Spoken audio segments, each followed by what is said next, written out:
you on mute.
Everybody.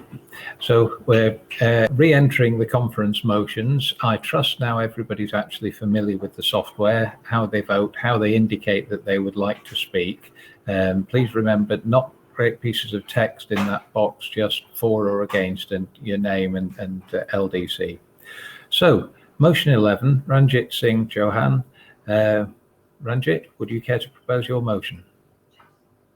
This conference calls for an increase in funding to NHS dentistry, similar to the support offered across other NHS sectors, to allow practices to reduce waiting lists, treating more patients safely by increasing NHS care provision hours over and above those contracted for.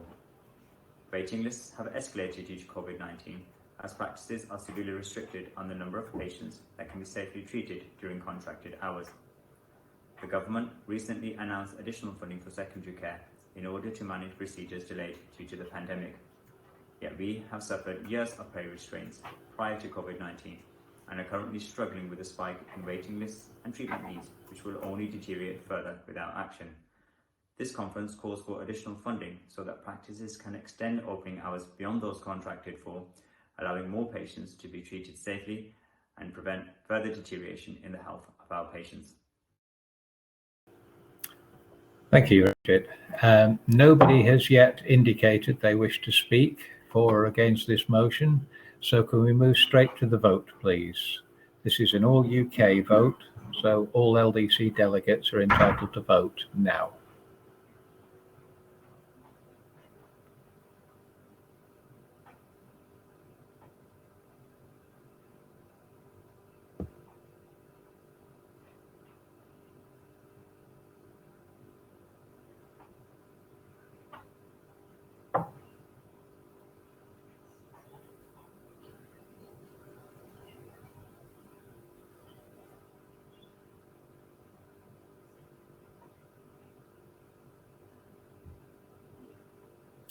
Thank you. Stop voting now, please. Can we add up the votes? Thank you. So substantial majority to pass that. The motion is passed. So motion 12, Keith Percival, Hampshire and the Isle of Wight. Keith, you've been coming to conference even longer than I have. The floor is yours.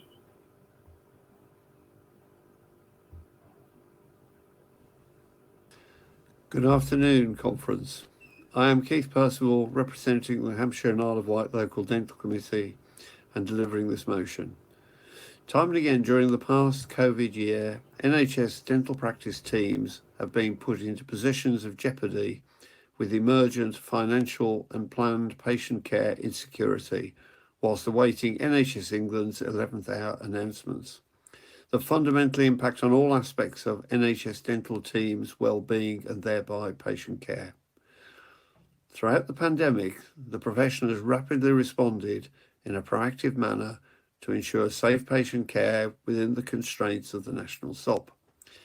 As a profession, we were massively supportive of all the introduced initiatives and changed our ways of working with some practices becoming UDCs. However, in the spirit of working in partnership with NHS England and NHS Improvement to provide planned and safe care, it is not unreasonable to expect that we are treated in an equivalent and respectful manner. The culture of procrastination when making decisions around contract performance targets is unacceptable, and we are well aware that the profession's representatives made every effort to ensure that these changes could be announced in good time. It is essential that in future, all contract performance notices are delivered to hard-working NHS dental teams in a timely manner so that they may remain sustainable and viable. Please support this motion. Thank you.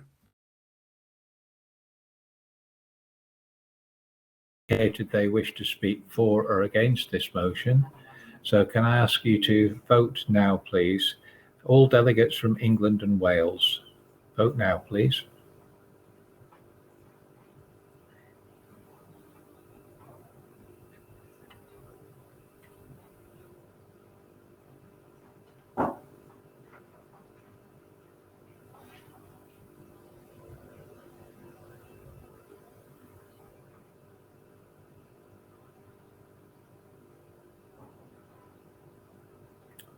Thank you. Can I ask you to stop now and we can display the results? So, thumping majority for. Thank you very much. I will now move on to motion 13, William Sidhu from Coventry. William, come to the stage. Good morning. On behalf of Coventry LDC, we are very concerned about the time it is taking to triage patients within dental practices, and the practices are not being remunerated for this time spent on triaging patients, because it's all adding to the cost of practices in terms of staff as well as the dentist spending time talking to the patients and deciding whether a patient should be brought into the surgery urgently or whether a prescription should be issued first. And therefore, we are concerned in the volume of patients being seen, because this reduces the number of patients we can see at the practice, because there is a high demand for dental treatment at the moment. And we are having to extend our hours to try and accommodate all the patients, as well as operating with the standard operating procedures. So it's just a time-consuming factor for which the practices are not being remunerated at all. Therefore, we're very concerned that the triaging of patients should be remunerated. If this is not going to happen, then it should be removed from the requirements from submission of forms to BSA. And we'd be grateful if appropriate action is taken soon, rather than just applying more pressure on the dental practices. Thank you very much.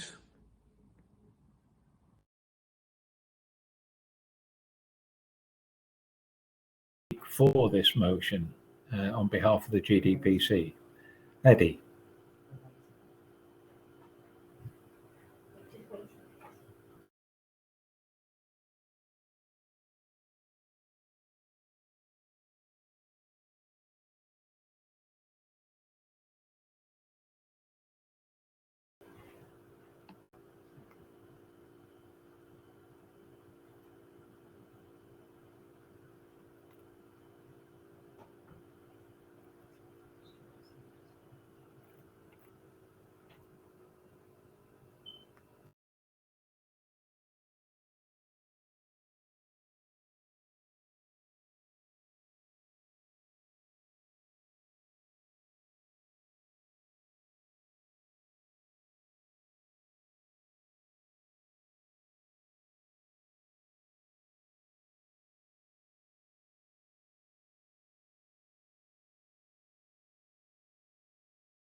once again, the gremlins are just affecting us. We're just trying to get hold of Eddie.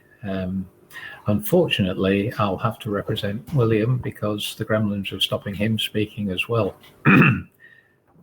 which is a personal disappointment because I actually qualified with William quite a long time ago, probably so long ago that neither of us would want you to know how long ago it was.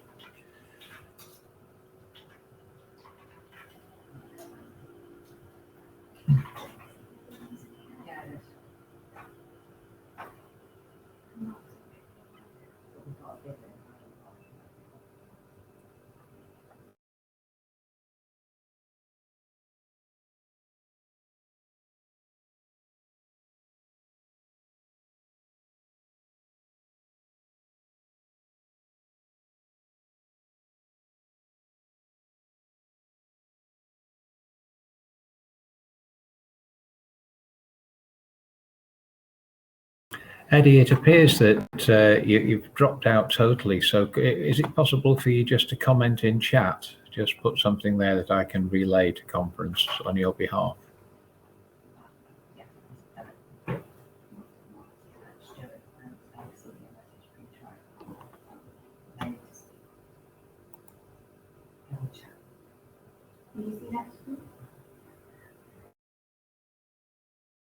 Message through. Stuart, if I understand that the CDO message pre-triage will become more important to risk assess, he's decided there's no wish to speak. That's fine. So could I ask that we now move to vote on this particular message? This is an England only motion, so LDC delegates from English LDCs, please.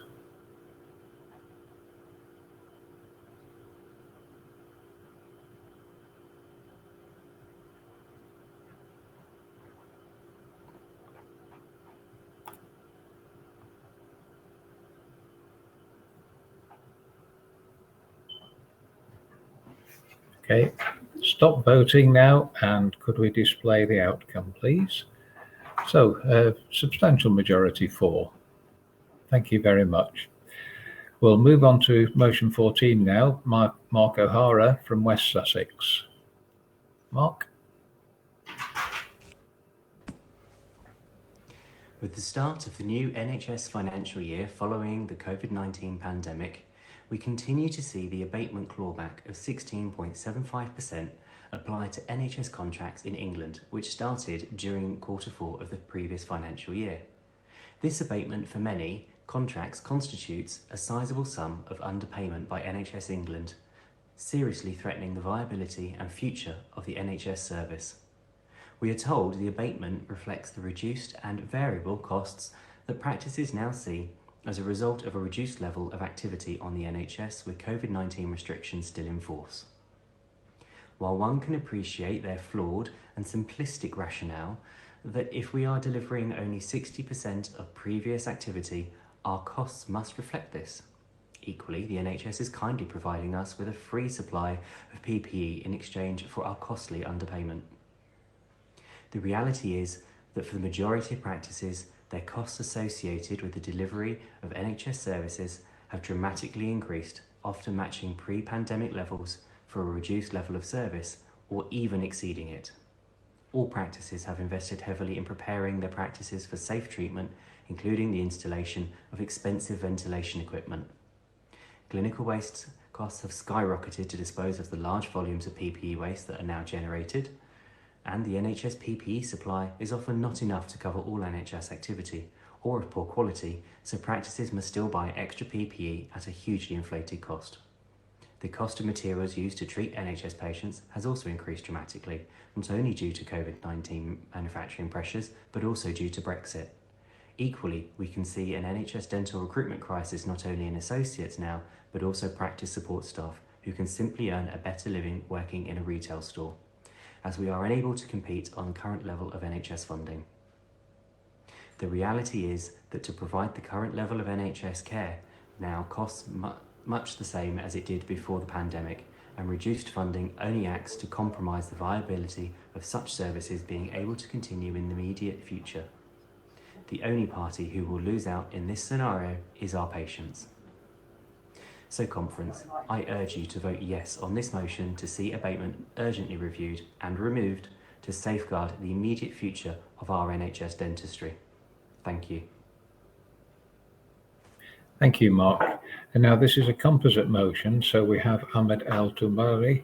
It is waiting to actually speak to the second part of the motion. Ahmed. Thank you. Really just following on from what Mark has put really well together himself. Note that the abatement of contracts enforced on practices has no place in the current climate whatsoever, and it must be withdrawn in immediate effect. We recognise that during the first quarter of 2020-21, whilst face-to-face dentistry was quite limited owing to the coronavirus pandemic, certain expenses may have been reducing practice ownership. However, as the country has moved to recovery and practices are now open for routine care, including face-to-face provision for quite some time, as Mark put out, there are many more costs that have increased, additional costs that have been reintroduced, and the abatement simply cannot be justified in view of this. Some of these increased and additional costs, Mark's already mentioned, things like material costs, increased clinical waste collections, the communications that we are now requested to do with our patients, but also wages, living wages, to our dental team. The PPE portal, we have welcomed that. It has been a nice addition, but it is very much a case of rearranging the deck chairs on the Titanic, as Stuart, to steal your phrase from earlier. Limiting NHS resources at this vital time is both counterproductive and it's damaging to the oral health care of the population, and it could prove more costly for years to come. Therefore, the conference calls for the immediate removal of the abatement of contracts enforced on dental practices. These abatements are not applied anywhere else in the NHS. You won't find it anywhere else or in any other public sector. If anything, there has been more support for schools, hospitals, and all the rest of it. Why should dentistry be any different? Therefore, please support this motion on the immediate removal of abatements on contracts that have been enforced on practices. Thank you. Thank you, Ahmed. Now, nobody's indicated they wish to speak for and against, so could I ask you now to vote? You're voting on the substantive motion, the one Mark put forward, and this is for English delegates only. English LDC delegates. Thank you.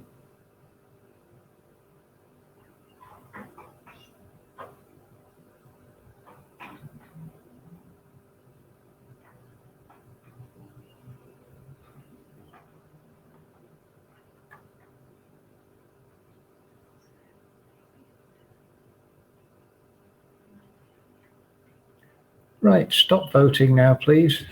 Can we total and display? So, substantial majority for, substantially passed. Motion 15, Abid Hussain, Birmingham LDC.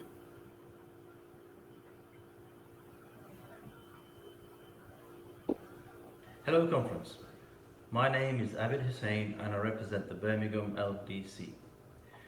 During the pandemic, a blanket closure was imposed on all dental practices in line with government guidance. As practice started to reopen and financial constraints started to lift, an abatement was introduced on all NHS dental contracts. This was decided after we all reopened and backdated for a period of time when we were all closed. The abatement was not only dental specific and did not apply to any other NHS service, it was also non-evidence based. NHS England and GDPC never agreed the abatement of 16.75% as they deemed this to be inaccurate. Even if this figure was accurate for a period of time when we were closed, it's definitely not accurate from the time when we all reopened.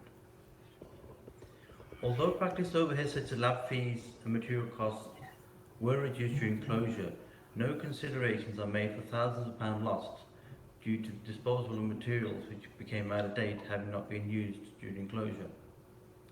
Although PPE is provided by the portal, which incidentally does not reflect the abatement, no considerations are made for the extra costs involved in storage and disposal of all the extra PPE generated. No rationale has been given for the 16.75% abatement, thus a legal opinion is needed to seek evidence for the level of abatement applied to NHS dental contracts. We believe the amount of abatement does not truly reflect the reduced service costs associated with reduced activity, especially when the opinion of the profession was never considered. According to our estimates and use of NASDAQ data, this amount does not stack up.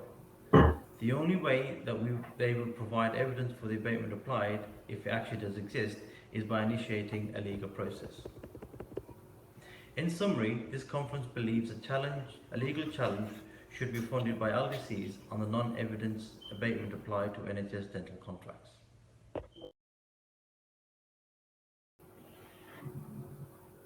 Thank you, Abid. Once again, nobody has indicated their wish to speak for and against. So can we move to the vote? Oh, sorry, no, wait. Right at the last minute. Peter Tatton from Hertfordshire wishes to speak against. Just get you into the green room, Peter.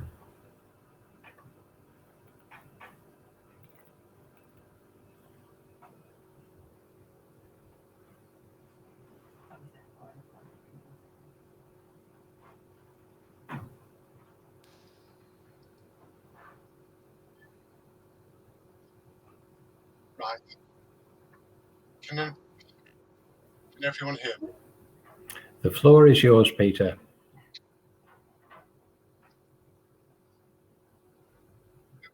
Okay. Can anyone hear me, please? We can. Yes, we can hear you fine. Okay. Thank you for the thumbs up. I agree totally with the sympathies of this motion. However, I think it's unreasonable to ask the delegates, LDCs, to commit their LDC committees to funding this. I only have to remind the members that many LDCs do not support the Guild. And I think the likelihood of getting enough LDCs to finance a legal challenge is unrealistic. I'm in two minds to abstain or vote against. I don't think I'll be voting for the motion. Thank you. Thank you, Peter. Does anybody else wish to speak for, against, or even on the motion? No. In that case, can we... Oh, right. I mean, would you care to respond to that particular comment? Hi, can you hear me? Yeah, we can hear you fine. Yeah, I mean, I agree it's a difficult decision to make, but I think without the funding from the LDC, it's going to be difficult to raise legal challenge. And the only way we're going to get information from for the evidence that they've used is by raising a legal challenge.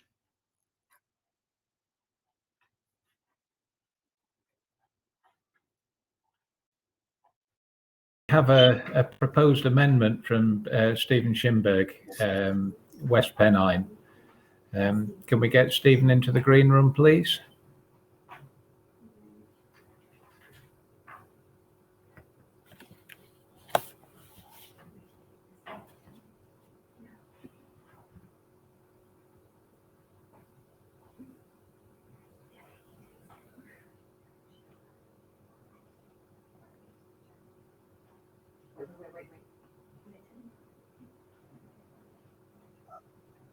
Hi, conference again. I think a reasonable amendment to this. I'm obviously 100% behind the motion, but I think the amendment should suggest that the PEC of the BDA should consider taking this problem on board and possibly the BDA funding the legal challenge. That would be my amendment. I haven't yet put it into words, so, but that's the gist of it. Right. Okay. So it's a question of who would do this rather than whether it's done or not. Would you care to respond to that, Abid? Was that a sort of amendment that you would accept? I'm afraid you muted. We can raise a legal challenge and it's funded. It's not. I wouldn't have a problem where the funding comes from. My only concern is without any funding, we're not going to be able to raise a legal challenge. Okay. Okay. Well, in that case, the normal situation with this is that we just withdraw it and move on to another one while Stephen submitted his suggestion in writing. But you haven't got that to hand yet, I take it, Stephen? No, I haven't got that to hand. No. Uh, Well, what I think we'll do is to stall this at this stage then and come back to it, and we'll move on to motion 16 from Liverpool, Bill Powell. And then if you can submit what you want to do it's likely to be after our lunch break that we do that, because we're running up against the clock, as always. So thank you for your input with that. We'll move to motion 16, Bill Powell from Liverpool.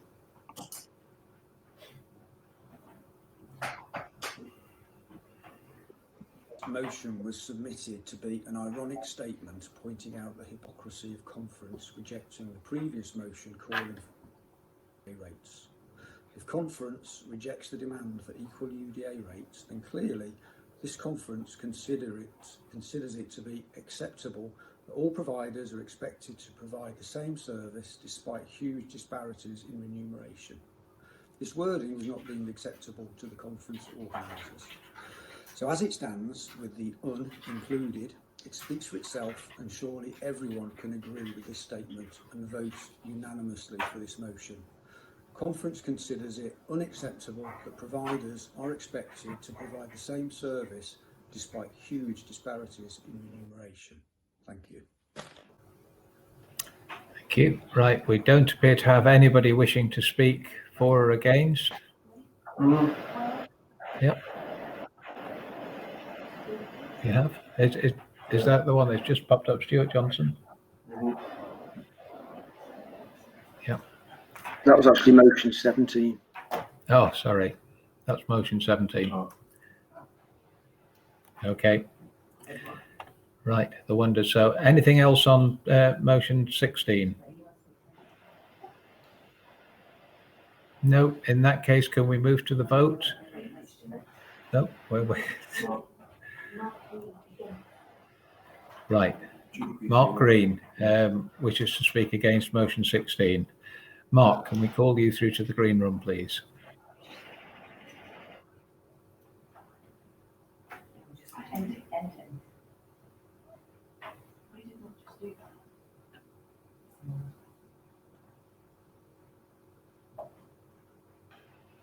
Yeah, I'd just like to say you've got my video clips the wrong way around.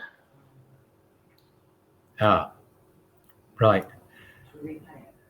So the video clips were suggesting the wrong way around. So you've just spoken to motion 17, have you? Yes. Ah, right. Okay. Well, everybody's heard it. So can we then consider motion 17 and perhaps go back to motion 16? So I presume, does that mean that Stuart Johnson wishes to speak? Because I think that was motion 17, was it not?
Stuart Johnson in to speak to this. Would you like to comment on the chat, Stuart? I can read that.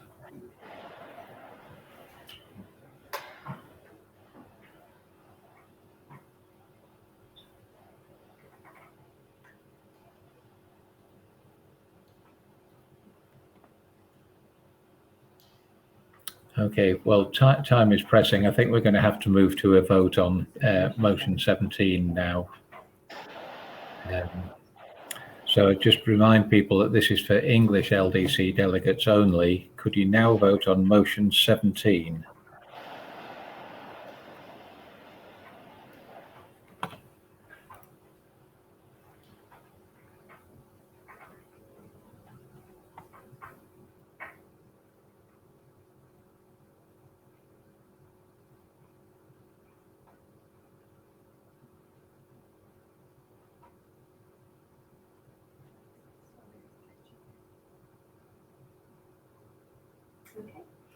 Right, stop voting now, please. And can we have the results of that vote displayed, please?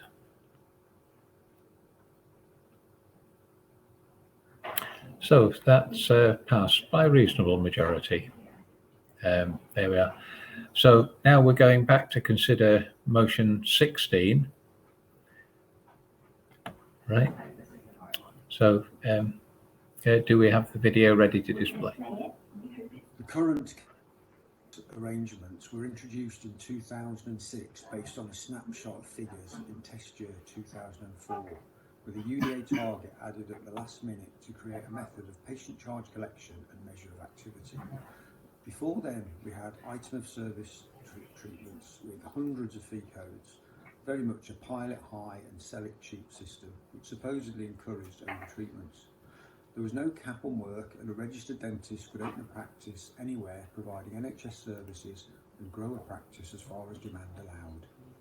There was an equal and fair national pay scale where every dentist examination and every other item such as crowns, dentures, fillings carried the same fee. The patient's charge was 80% of each fee, so in other words there was a taxpayer or NHS subsidy of 20% on NHS work for fee-paying adults. The Treasury, however, had no control over how much work dentists performed or where they chose to work, and if more work was done than predicted, then the Treasury could and would cut the fees. All that changed in 2006 when practice contracts were frozen at 2004 levels of pay and activity. However, the way we worked and the activity measured back in 2004 has no relevance to today's way of working. And some PCTs were more enlightened than others, and the figures were interpreted often in wildly different ways in each area. There is no justification that the taxpayer is randomly subsidising one dentist examination by £10 or £15 when another treating the same cohort of people nearby has a zero or even negative subsidy. The work for a band 1 or urgent is exactly the same. Since 2006, there has been a huge increase in regulatory burden affecting everybody equally. There is also no sensible reason why a denture or a crown provided is worth £120 or £180 more in one practice compared to another, or why one practice is funded at tens or hundreds of thousands of pounds more for exactly the same activity. Every year, the gap between well-funded and poorly funded practices gets wider with each percentage increase. This is causing unnecessary hardship for colleagues who cannot recruit or retain staff, even if they pay a genuine 50% of the practice's UDA rate, when a nearby colleague can pay £1 to £5 more per UDA, and still that represents only 30% of their budget. We dentists have also lost superannuation funding, with corporates taking over many contracts. The contract ceiling of 43.9% of contract value is rarely passed on to working dentists. So a large chunk of superannuation benefit, one of the few reasons for staying in the NHS, has been lost. Conference have little expectation that this will be voted through, as we have rejected similar proposals many times previously. There are too many of us with vested interests holding well-funded contracts. To those who intend to vote against this motion, you are safe with your legally binding contracts with compound interest rates, pay uplifts. Nothing will change until a whole new contract is unveiled, which has been promised next year for the last 10 years. There is no national dental health service, just a random collection of inequitable contracts that happened to be there in 2004. It is now time to put the national back into the NHS, and that as a group we can finally agree to send a signal that we demand a fair and equitable NHS system. Conference, please vote for this motion. Thank you.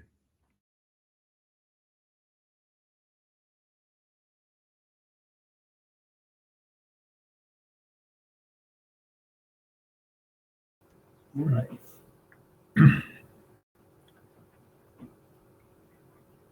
Right. Just We have we? yeah, Roger Levy against. Right. Roger Levy wishes to speak against. Roger, can we call you into the green room?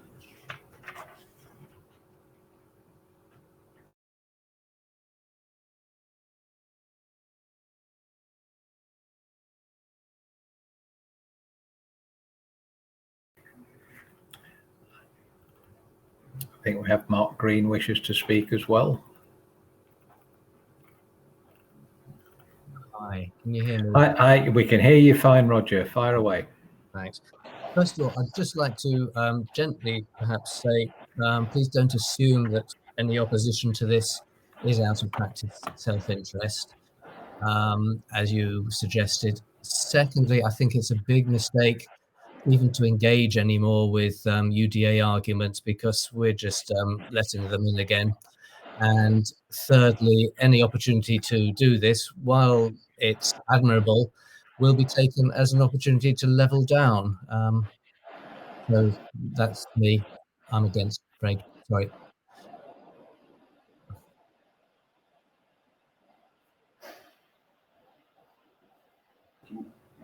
Oh, it's going to put it in chat.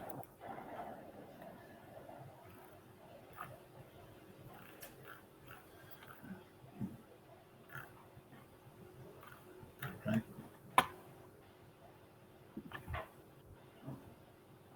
Have nothing. Well, while we wait for this coming through, would you like to respond to that, Bill?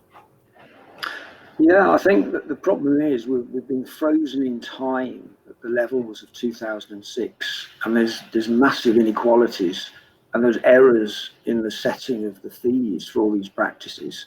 So the well-funded practices and the poorly funded practices, the disparity is getting wider and wider. You're getting practices where the patient charge is now overtaking the UDA rate, and yet other practices where they're getting massive funding. It's completely unfair, and if we don't agree now that it should be fair, I'm worried that whatever new contract comes will continue this unfair funding in practices. That Mark Green has been able finally to get through by chat, who's having issues with his internet. Just going to say that wasting time debating the value of UDAs when we're all in agreement they should be abolished. So simple sentence that he's put forward. Would you care to respond, Bill? Or? Well, if we don't at least agree that it should be fair, then the disparity is likely to continue. Yeah. And we've been talking a lot about equality in this conference. It's time that we should at least demand that we've got an equal and fair national contract. Right. Thank you. Right, nobody else wishing to speak. So can I ask that we move to vote? Just remind everybody this is motion 16, and this is for England only, English LDC representatives.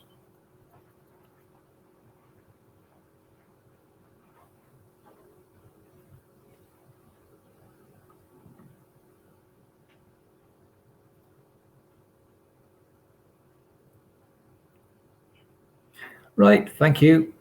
Close the poll now. Can we display the results, please?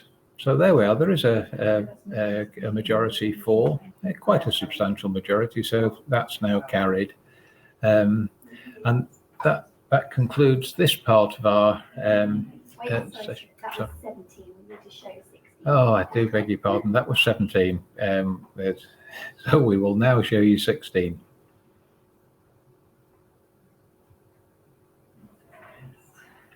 Ah, so there we are. Actually, a narrow majority against.